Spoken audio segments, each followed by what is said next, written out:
नमस्कार, आपका नए और प्रेस वीडियो में हार्दिक स्वागत है। इस वक्त की देश के सभी पेंशनर्स और फैमिली पेंशनर्स की पेंशन में बढ़ोतरी को लेकर इस वक्त की बड़ी अपडेट है।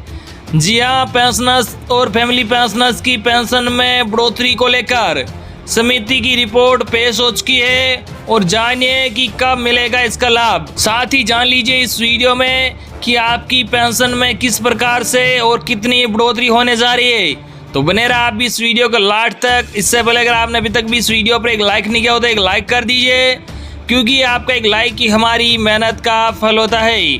वही चैनल को भी फ्री में सब्सक्राइब नहीं किया हो सब्सक्राइब कर लीजिए, ताकि आगे भी आपको कर्मचारी और पेंशनर से जुड़ी लेटेस्ट बड़ी अपडेट सबसे पहले देखने को मिलती रहे। तो चलिए बढ़ते हैं इस बड़ी रिपोर्ट में आगे। जी हाँ, आपको बता दें कि देश भर के पेंशनर्स और फैमिली पेंशनर्स के लिए बड़ी अपडेट सामने आई है। दरअसल उनकी पेंशन और फैमिली पेंशन में वृद्धि देखने को मिलने जा रही है। जी हाँ, इस मामले में रेलवे वरिष्ठ नागरिक कल्याण सोसाइटी द्वारा पेंशन और फैमिली पेंशन वृद्धि की मांग की गई। इसके लिए मानक भी तय किए गए हैं जिसका लाभ दिया जा सकता है। वही समिति की रिपोर्ट पर वित्त मंत्रालय और सरकार द्वारा विचार किया जा रहा है, जिसके बाद पेंशन बढ़ने पर कोई आधिकारिक फैसला लिया जाने वाला है।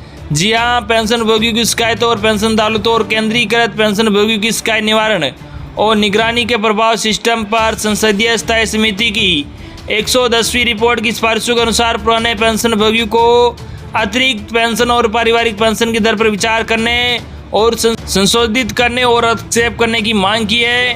पेंशन भोगियों की शिकायत, पेंशन अदालतों का प्रभाव और केंद्रीकृत पेंशन भोगी शिकायत निवारण और निगरानी प्रणाली पर उक्त समिति 110वीं रिपोर्ट के पैरा 3.28 में यह सिफारिश की गई थी कि समिति का विचार है कि सरकार को पेंशन भोगी संघों की पेंशनों को 65 वर्ष की आयु प्राप्त करने पर 5% अतिरिक्त पेंशन, 70 वर्ष की आयु प्राप्त करने पर 10% की अतिरिक्त पेंशन, 75 वर्ष पर 15% की अतिरिक्त पेंशन और 80 वर्ष पर 20% की अतिरिक्त पेंशन की मांग पर सहानुभूति पूर्वक विचार करना चाहिए। समिति ने DOPW को वित्त मंत्रालय के साथ सख्ती से आगे बढ़ने और परिणाम के बारे में समिति को अवगत कराने की सिफारिश भी की है। जी हाँ, छठे वेतन आयोग ने सेवानिवृत्त और पारिवारिक पेंशन भोगियों के लिए क्रम से 80, 85, 90, 95 और 60 वर्ष की आयु प्राप्त करने पर 20%, 30%, 40%, 50% और 100% की अतिरिक्त पेंशन की सिफारिश की थी। लेकिन ये 65 वर्ष से 80 वर्ष की आयु के लोगों की वृद्धावस्था की बीमारियों और विकलांगों और अन्य अप्रत्याशित आवश्यकताओं पर अतिरिक्त खर्चों को पूरा करने की आवश्यकताओं को पूरा नहीं करता था, जो बाद के वर्षों में और भी तेजी से बढ़ते हैं। 100 वर्ष की आयु के बाद 100% अतिरिक्त पेंशन देने के लिए छठे वेतन आयोग की सिफारिश है। 100 वर्ष की आयु तक या उससे अधिक जीवित रहने की दुर्लभ संभावना को देखते हुए भ्रमपूर्ण और अन्यायपूर्ण थी। 7वीं CPC ने इन सभी शर्तों को नहीं बदला है। पेंशन की अतिरिक्त राशि आयु प्राप्त करने पर, जी हाँ, आपको बता दें कि 65 वर्ष पर मूल पेंशन का 5% समिति द्वारा अनुशंसित पेंशन की अतिरिक्त मात्रा देने के सिफारिश की गई है। वही 70 वर्ष में मूल पेंशन का 10%, वही 75 वर्ष में मूल पेंशन का 15%, वही 80 वर्ष में मूल पेंशन का 20% मौजूदा पेंशन की अतिरिक्त राशि और 85 वर्ष में मूल पेंशन का 30% अतिरिक्त राशि और 90 वर्ष में मूल पेंशन की 40% अतिरिक्त राशि और 95 वर्ष में मूल पेंशन की 50% अतिरिक्त राशि और 100 वर्ष में मूल पेंशन की 100% अतिरिक्त पेंशन।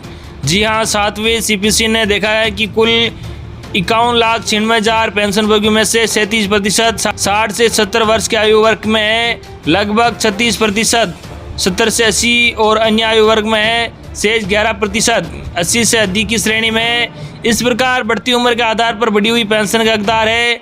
अतिरिक्त पेंशन और अतिरिक्त पारिवारिक पेंशन की मौजूदा दरों को जारी रखने के लिए 7वीं CPC की सिफारिश की गई है।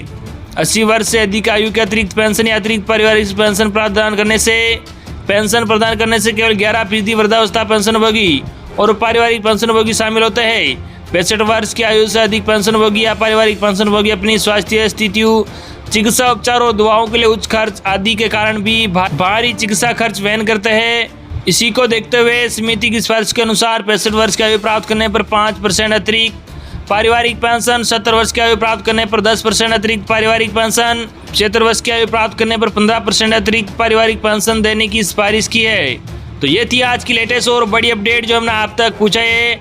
आई होप कि आपको ये जानकारी समझ में आ गई होगी।